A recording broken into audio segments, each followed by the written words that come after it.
Minecraft, working on some more minecart stations. And a little while ago, maybe a week ago or so, I was, I'm getting back into some Minecraft since 1.8 is out. I was looking up some minecart stations, see if anyone's come up with some new designs. And I actually found an interesting design that FedX Gaming has come up with. So I'm going to show you that and my little twist on it, and then a really cool compact-ish 64 cart station, or 64 track station I should say, that well, it uses that new switch and kind of a modified design of one of my old switches together to make a really nice station. So let's get to it. These are my old 30 cart stations, and while this is easy, it's just a whole bunch of switches inside. This really puts the tracks really close together, but this has a crazy, if you look up here, glass and lots of pistons to make this work so that you come in and drop down this hole onto the right track. And that was kind of these designs here, all blown up, so you can see it takes a lot of redstone and pistons, and basically you have to bud power these glass ones to get only one to come down, and that's basically what these pistons are on the side. They actually get powered, and their movement triggers the block change that causes the glass ones to get bud powered.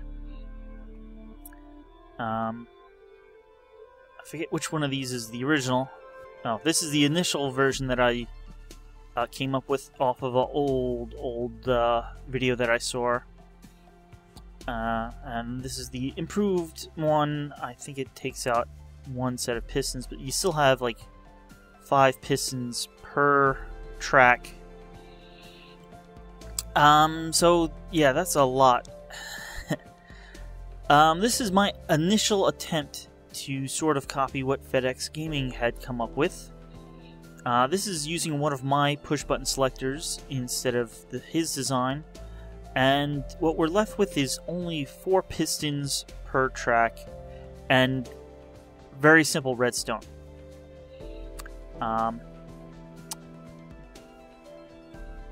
As a better example I have in another location, but we'll be going there a little later. But basically, if you have 2 tracks and a piston here and a button or something to activate the piston, when the block gets pushed out, it pushes both tracks, and the back track, instead of staying straight, will curve to one side or the other. The direction it curves is always the same. It depends on the direction the track is running in. So it'll always curve from north to west. As I said, I have a better example. Basically, from east-west, it'll always connect to the south side, and there's a similar rule for north-south. It's basically, I guess it's related to the northwest rule, or like that for redstone. But basically, I have this so if I push one of these buttons here, what that will do is push one of these blocks out over these torches. Then when you get in the minecart and come up this ramp, you'll hit this detector rail, and then that will trigger these torches down here to come on, which will trigger one of these pistons to push out, causing you to come this way and turn, and then fall onto one of the 8 tracks down here. That same detector rail will trigger after a short delay. This double piston extender to push these blocks out and push the track back. Now, I have a little mechanism back here so that there's only 2 lines needed for the double piston extender. This retraction, the second retraction of this piston is bud powered off of this same line. I'll press a little test button here. You can see that second line activates again, but at the same time there's an extra piston here that activates as well, that causes a block update, that causes this one to change, which causes this one to change, etc. down the row instantaneously in one tick.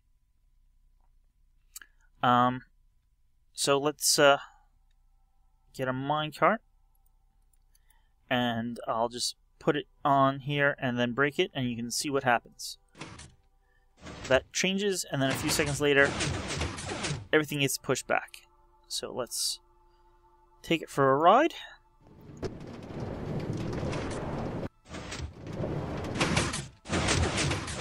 So once you're past and away, it all resets, but it only takes like 4 or 5 seconds. Coming back into the station,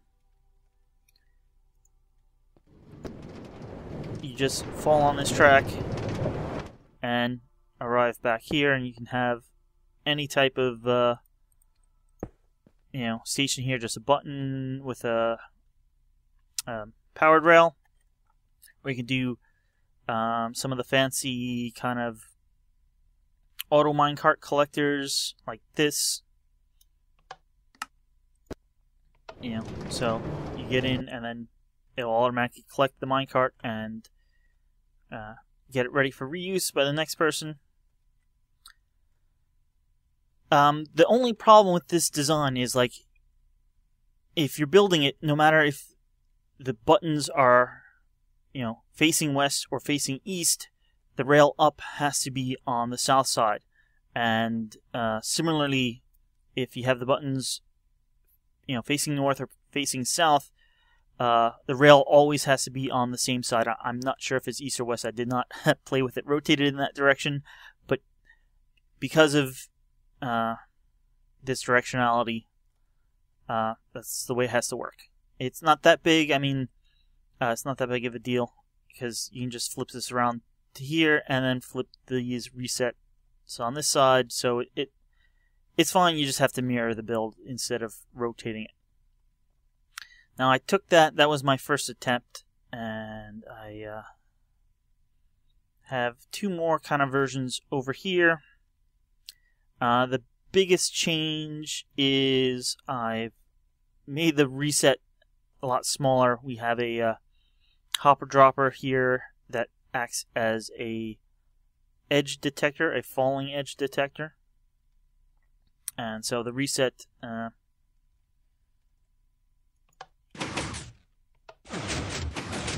is like that. So there's only 2 lines up at the top, and then just one to come over here, and it's important that that the line goes by this block next to that, because that is what triggers the bud effect on all the other pistons. And this is basically the same kind of push button switch mechanism. And then this is one I did with a spinner. So you can spin this around as much as you want. You can push these buttons as much as you want. And all you're doing is moving these first set of pistons.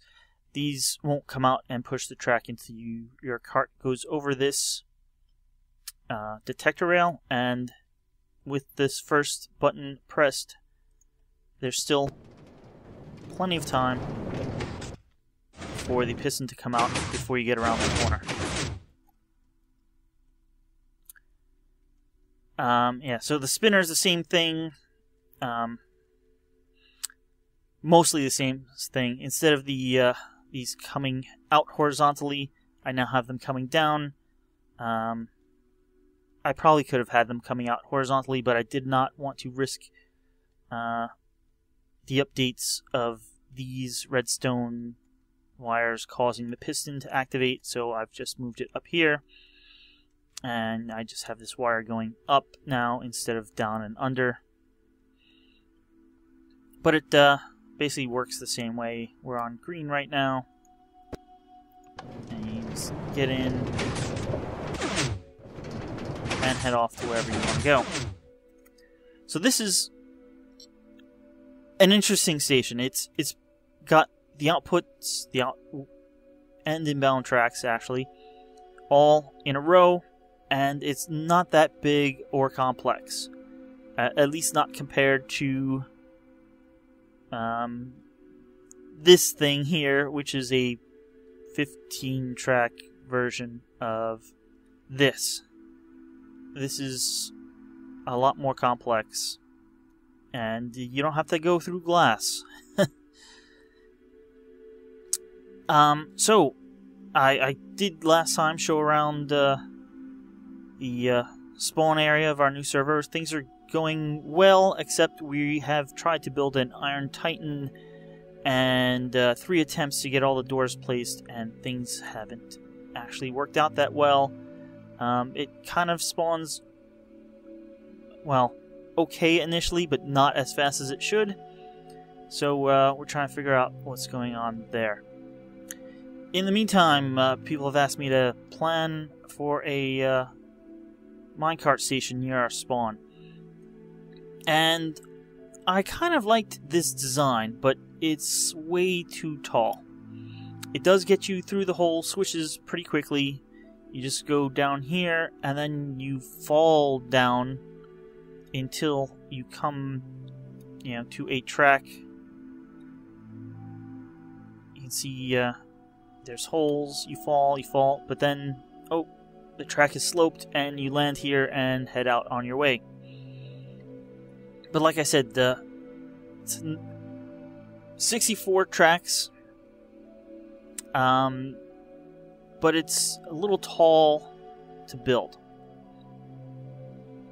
So I figured, well, if we have a building, the building has 4 sides. What if we could take this 64 and break it up into 4 groups of 16, and then have each group of 16 be one wall of the building to get your 4 walls. And you have the main station up on top. Basically, a smaller version of this, that instead of having 64 for a side, you only have 16 for a side. So I try to think of a way to do it. The thing is, one of these spinners controls how far you fall down. And since the spinner has 8 positions, you kind of need 8 positions. So I kind of played around, and I came up with this circuit. Right, this is a spinner here, and you have 4 outputs, 1, 2, 3, 4. But there's also a 5th output. This is, hopefully I can spin this from up here. Well,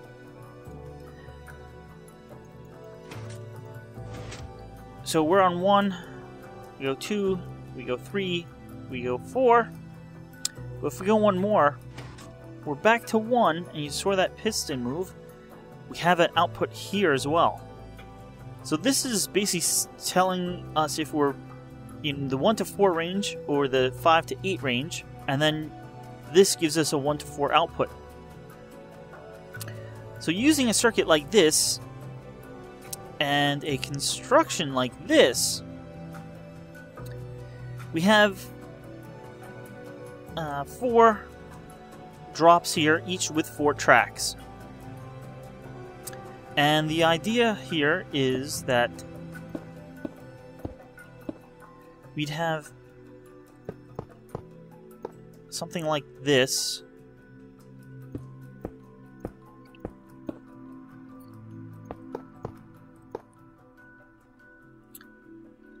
So that 1 through 4 or 5 through 8 indicator would control a torch that controls which way this turns, left or right.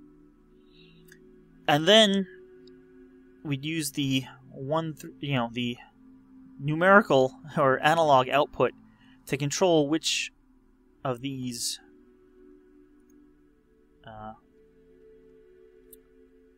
how far you would fall, basically.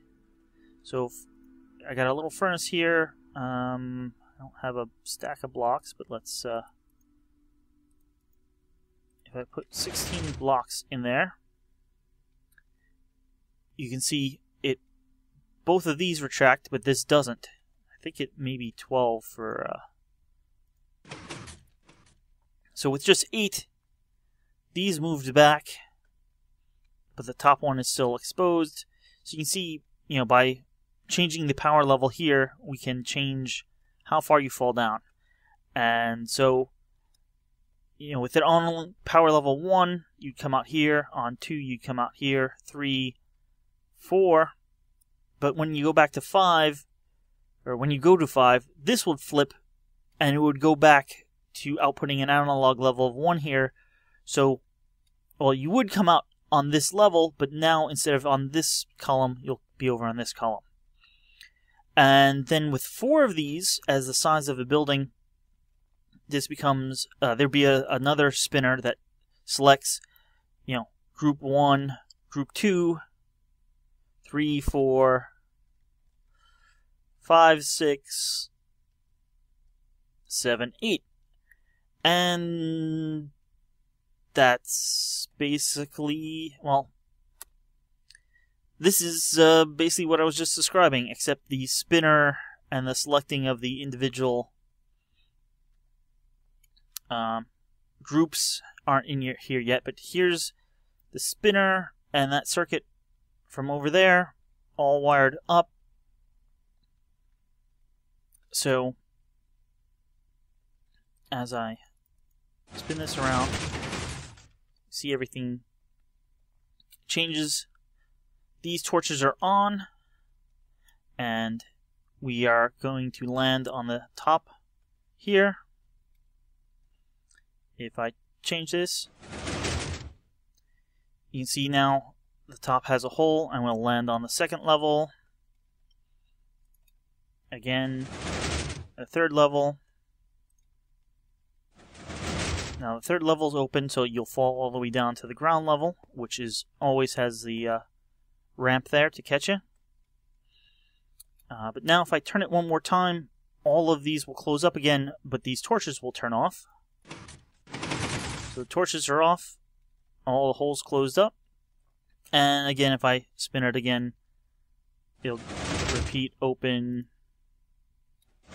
open, and finally open all the way down. So how are we going to get to these different sections here? Well, that's a good question. So I decided to use that, basically my modified design of FedEx's compact rail station. I have this spinner version here. And you'll drop down onto here, and then we have 4 lines going off this way. 1 just goes kind of directly here, and 3 around the corner. And then 4 go off this way, with 1 going here and 3 going around the corner. And so this is basically the other half of that design. This is as you switch this, you can see the torch moves, and then as soon as your cart comes and crosses here, it activates the switch. So I just have to put these together and make a station out of it. While we're here, these are just copies, and I rotated around, and then I had to mirror it to, because as I said, for the one design, or for this way, the ramp up always has to be on the south because of the way the tracks turn. Here's I had pistons here, but this is basically the ramp should always come up the east side, so you're traveling to the west if you want it to be the buttons to be north or south, or the exits to be north or south. And then this is kind of what I have here. You have to be coming from the south heading north in order to get the turns off to the east or west. So yeah, that was just a little experimentation I was doing. So now let's combine these two parts, and this is what I came up with. Notice I don't have... Here I had a kind of a ramp up. Here it's not a ramp up, it's just kind of straight because of all the wiring underneath. Now this looks like a lot of wiring. Because it partially because it is. This is that circuit kind of compressed. That well, this is the 1 to 4 or 5 through 8 indicator line right here, and that goes out to the edge to power off these torches, or on, turn them on or off to change the track direction at each section here. Here is the analog value for 1 to 4 or 5 through 8, and that comes down and turns on or off these 3 torches as needed. But the reason this is more complex now is, well, twofold. I have the spinners right next to each other, so you need some extra wiring to get them from that side to over here, or, well, under here, depending as needed. But I also now have a lockout circuit in place. And what that is you can spin these around. You can see these lights update. So that's, you can see that's fully on, and then 1 off, 2 off, 3 off, 4 off, 5 off, 6 off, 7 off. The last one always stays lit because there's only 8 positions. So it's either one is always off or always on. I felt always on would give you more light in the area. But you can pick whichever destination you want.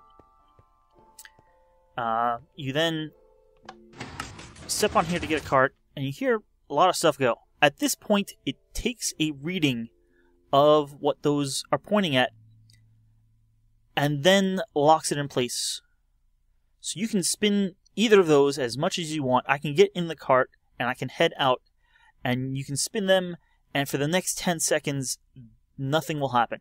My destination is locked in, so I can't. So you can't change the destination on me as I'm leaving. That light being on indicates the controls are locked out. And then you can see the cart goes off. And there's some repeaters here that kind of power themselves. You see now the lockout is disabled. So now you will take effect again. So basically what happens is I have analog memory circuits. Here's one. This torch, these repeaters to this torch. And there's another right here. This torch, these comparators, not repeaters, those comparators over there as well. You know, this torch, these comparators, that torch, and the 2 pieces of redstone here. And they will hold their memory forever until the moment you step on the plate, and then they are triggered to take a new reading. And the way it worked out is that they actually, I've set them up differently. So this one, this piston pushes this redstone block up, which totally powers this one, which basically clears the memory. And then you can see 4 ticks later, this one comes up, which allows the... See, this is power 6 right here. Allows the power 6 through to power this one to 6. This one being fully powered basically powers this one off, and then 4 ticks later we power it with whatever setting the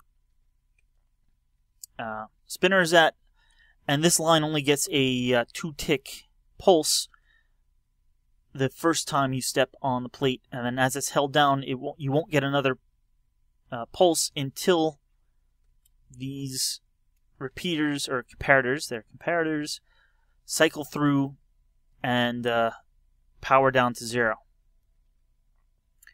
So because of that, while these are powered, you can't change what this value is.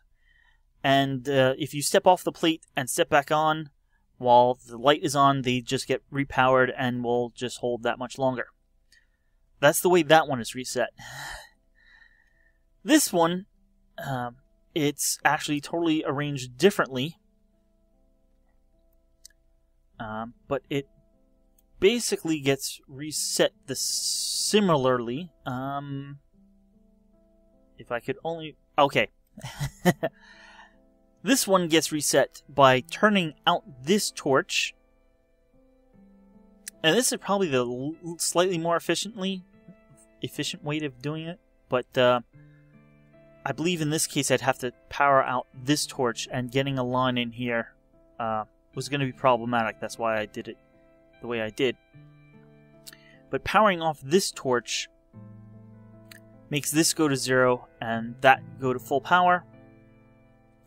And then a few ticks later,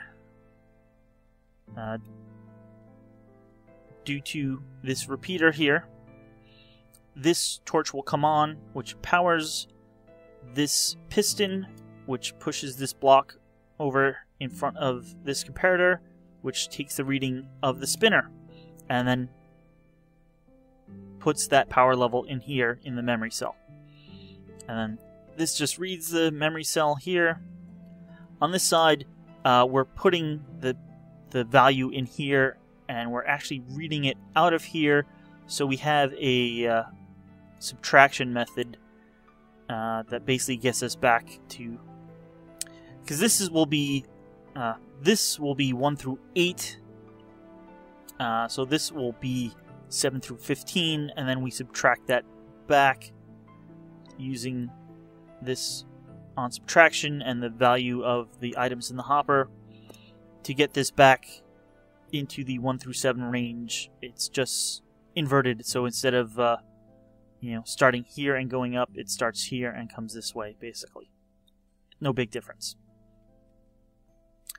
So that's the lockout system. There's a few other minor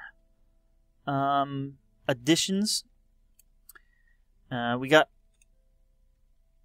a ramp all the way up from the ground, because we have this system for incoming minecarts all set up. Here, this was only really outgoing, but now if you're coming in on the line, you'll fall down these holes. You see you're directed, and you just need a little bit of speed, and you'd fall right down,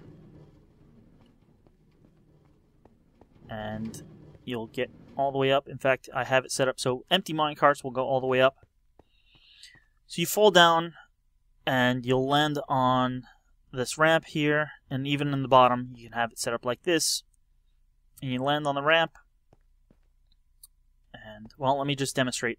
There's an automatic minecart collector, and it's kind of a slight update to my previous designs. So you come up, you turn around, and the cart comes and hits the cactus and gets destroyed. But before it as an item gets destroyed, well, when it hits the cactus, it gets turned into an item. If the item hits the cactus, it'll get destroyed and disappear forever. But the hopper is right there, and the hopper collects it. The slight improvement is these half slabs. Now, they kind of count as transparent blocks, so you won't suffocate by going through them, by having your head go through them. You can just come right up that ramp. However, when getting out of the minecart, because the game is forcing you out of the minecart, it finds a location where you can spawn, and because this block is here, it doesn't consider that a valid location, so it pushes you off to the side onto a valid location, which means you aren't blocking the rails in case anyone is coming in right behind you. So that's the improvement there. Now this hopper points into this chest. This chest has hoppers underneath it which run back to the dispensers here that are part of the automatic minecart dispensing system, and it can hold quite a few minecarts.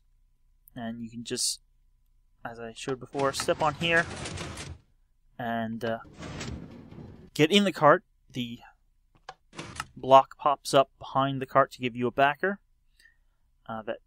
so the cart will accelerate. And we also have a empty minecart detector here. There's a tripwire. If there's no one in the cart just sails under the tripwire and gets directed into the collection unit. If you are in the minecart, though, you can see this switches, and how that works is the tripwire here powers this torch, which powers a line that goes under here and turns on and off that torch as necessary to have that track curve the correct direction. So if you are in the cart, this is what the ride is like. Now you can just stand here forever and the cart will stay. Once you get in the cart, you get off the pressure plate, and that triggers the cart to go. And you just come down here, fall down, you're sent around, and are sent out. Of course, the track would continue there, but that's the basics and the exposed workings of this minecart station. I don't have this whole area down here finished, but that's the next version. The next version is this way. So this version, I have kind of a new system for telling the spinners apart. So we have one color spinner and one material spinner. So you can say, oh, come over to my place, it's blue bricks. So you just put that to blue, spin this around to bricks, and there you go. So we got a color and we got a material, and I tried to make the materials all very distinct. You got, well, let's start at dirt, cobble, bricks. That's clay. It's actually stained clay, because normal clay looks sort of like cobblestone, so I tried to make it distinct. Sandstone, wood, endstone, and metal, or iron. So you got a spinner here and there, and on the wall we have space for signs for what each destination is. So you can say, oh, blue sandstone, and put a sign there of where it goes, and orange wood, put a sign there. Here, oh, I didn't change this one. I later came back in the next version and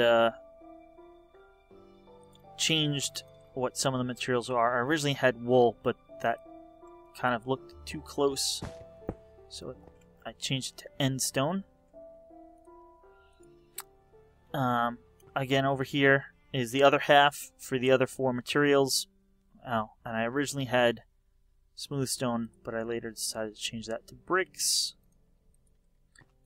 because again it looked too close to cobble or even potentially the clay. So this is a kind of one idea of what the station looks like, partially decorated. You have your end portal here, some windows, lockers, or something. Maybe their mailboxes give everyone a put signs on the front for each person, and even a way out using slime blocks. Now, along with the inside getting the color-coded and material-coded lines, I have all the exterior lines the same way. We got our purple sandstone and blue clay and cyan bricks and what have you. I also have an entranceway. Now, the main station floor is way up there, and there's lots of stuff and rail lines and redstone in the way, so having stairs up wouldn't be that practical. I mean, potentially off the side, like in this corner, you could have a spiral staircase going around and down instead of this slime quick drop.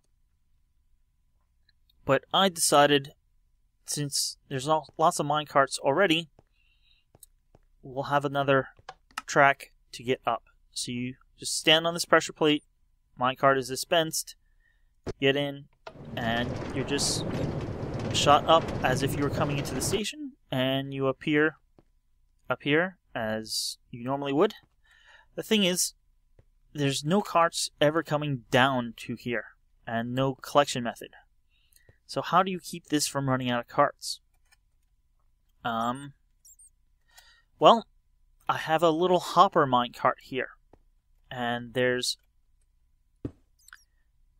right back here is a comparator that is looking at how full this is, and once this empties, there's a bit of redstone under here that will, there's a powered rail, it'll activate the cart. The cart will come up and come on,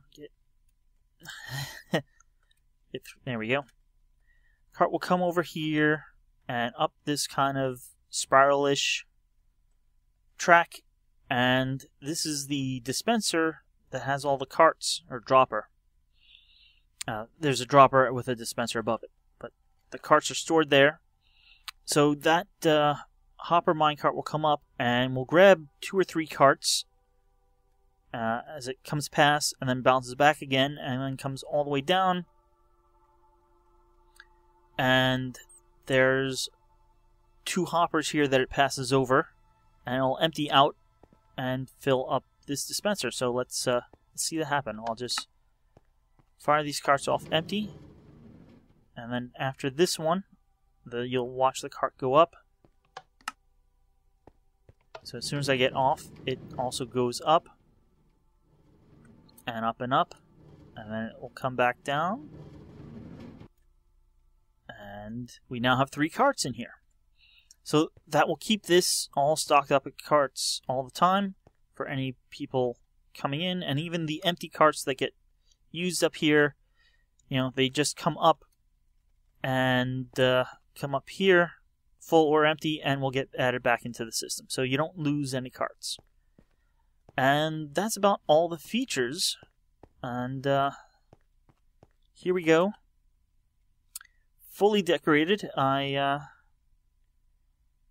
really sure this is the best decoration, but it's what I came up with using some of the new stones and the new prismarine blocks. And we got some granite and dolomite and andesite. Diorite, not diorite, andesite. Got polished and unpolished versions of all of them. And this is my minecart station, my new semi-compact 64-track station. And what's actually even sort of amazing is this whole middle part is all empty, mostly. You have a little things here with the rails for getting up and for bringing the empty carts back down, and the little control thing here, but for the most part it's empty. So I don't know, you could put a storage system for community items in here, or build your house in here, or any number of other things. And this side here that I have the slime blocks on has no track, so you can make a doorway in. I don't have that in this particular version. Still don't have glass in here, but that's just for getting in and out, because otherwise you have to take the cart, and I'm in creative right now, so it's easier to fly. And I'm using some of the ocean lamps, sea lanterns, for lighting. I have all the signs in. Obviously nothing's on them because it doesn't go anywhere.